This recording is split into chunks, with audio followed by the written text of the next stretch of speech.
10,000 కోట్ల వసూళ్లు Indian film ఇండస్ట్రీలోనే ఎప్పుడూ సాధ్యం కాని నంబర్. ఇప్పటికీ ఇండియా నంబర్ 1 అనిపించుకున్న దంగల్ వసూళ్లు 2,000 కోట్లే. దానికి 5 రెట్లు వరల్డ్ వైడ్ గా రాబట్టే స్టామినా ఉన్న మూవీగా రాబోతోంది వారణాసి. అయితే రాజమౌళి తర్వాత ఆ స్థాయి అనిపించుకునేలా బాహుబలి తర్వాత కేజీఎఫ్ తీసి ప్రూవ్ చేసుకున్నాడు ప్రశాంత్ నీల్. కట్ చేస్తే ఇప్పుడు సందీప్ రెడ్డి వంతొచ్చిందా? ఇంతవరకు తను 1000 కోట్ల క్లబ్ లో అడుగు పెట్టలేదు. అలాంటి తనని రెబల్ స్టార్ ప్రభాసే స్పిరిట్ తో 1000 కోట్ల క్లబ్ లో అడుగు పెట్టించబోతున్నాడా?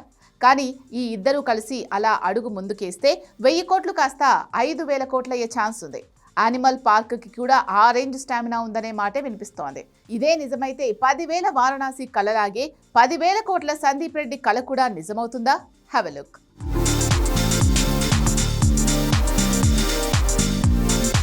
రాజమౌళి 2 సార్లు 1000 కోట్ల వసూళ్లు దాటిన సినిమాలు తీశాడు. కేజీఎఫ్ డైరెక్టర్ కి రెండో భాగంతో 1000 కోట్ల క్లబ్ లో మెంబర్షిప్ దొరికింది. దంగల్ డైరెక్టర్ నితీష్ తివారీ 2,000 కోట్ల క్లబ్ లో తిష్ట వేసుకుని కూర్చుంటే, పుష్ప 2తో 1000 కోట్ల క్లబ్ లో కూర్చొని 2,000 కోట్ల స్కెచ్ వేసుకున్నాడు సుకుమార్. కానీ వీళ్ళందరితో పోలిస్తే షార్ట్ టైంలో పాన్ ఇండియా టాప్ డైరెక్టర్ అనిపించుకున్న సందీప్ రెడ్డి వంగ మాత్రం ఇంతవరకు 1000 కోట్ల క్లబ్ లో అడుగు పెట్టలేకపోయాడు. యానిమల్ మూవీ 850 కోట్ల దగ్గరే ఆగిపోయింది. కొందరు 900 కోట్ల లెక్కలు కూడా చెబుతారు. కానీ 1000 కోట్ల రికార్డు మాత్రం ఈ దర్శకుడికి రాలేదు. ఆ కోరికే ప్రభాస్ స్పిరిట్తో తీరే ఛాన్స్ ఉంది. వరస్ట్ సిచ్యువేషన్నే ఊహించుకుంటే స్పిరిట్ యావరేజ్, బిలో యావరేజ్, ఆఖరికి డిజాస్టర్ టాకే తెచ్చుకుందని అనుకుందాం. అయినా స్పిరిట్ 1000 కోట్ల వసూళ్లు వారంలోపే రాబడుతుందనేది ట్రేడ్ వర్గాల కాన్ఫిడెన్స్. అంటే సందీప్ సినిమా టాక్కి అతీతమా అంటే అదే యానిమల్తో ప్రూవ్ అయింది. యానిమల్ ఒక దిక్కుమాలిన మూవీ అన్నారు, మ్యాటరేం లేదన్నారు, కొన్ని సీన్లు పాత్రలు తప్ప అసలు ఏముంది అందులో అన్నారు. రివ్యూ రైటర్లు అయితే చాలా మంది ప్రశ్నలతో కడిగి పారేశారు. బాలీవుడ్లో ఆల్మోస్ట్ అనఫీషియల్గా సందీప్ సినిమాలను బాయ్కాట్ చేశారు. అయినా ఏమైంది?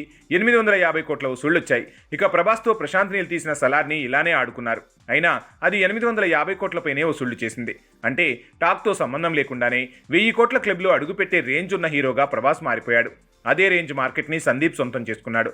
అలాంటి ఇద్దరు కలిసి స్పిరిట్ చేస్తున్నారంటే అది యావరేజ్గా ఆడితేనే 2,000 కోట్లు, హిట్ అయితే 5,000 కోట్ల వసూళ్ల సునామీ వచ్చే ఛాన్స్ ఉంది.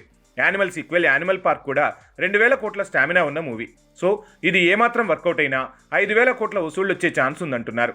అలా చూస్తే రాజమౌళి తన వారణాసిని రిలీజ్ చేసే లోపే సందీప్ రెడ్డి వంగ ఇటు స్పిరిట్ అటు యానిమల్ సీక్వెల్ని పూర్తి చేసేలా ఉన్నాడు.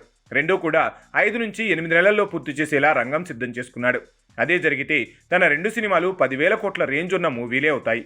అలా చూస్తే వారణాసితో వరల్డ్ వైడ్గా 10,000 కోట్ల మీద కన్నేసిన రాజమౌళితో సందీప్ కూడా సమానమైపోతాడు. అదే స్థాయిలో మార్కెట్ని శాసిస్తాడు. కానీ ఈ నెంబర్స్ అన్నీ నిజమవ్వాలంటే ఈ 3 సినిమాల్లో దుమ్ము దులిపే కంటెంట్ ఉండాలి. అప్పుడే ఈ నెంబర్స్ సాధ్యం.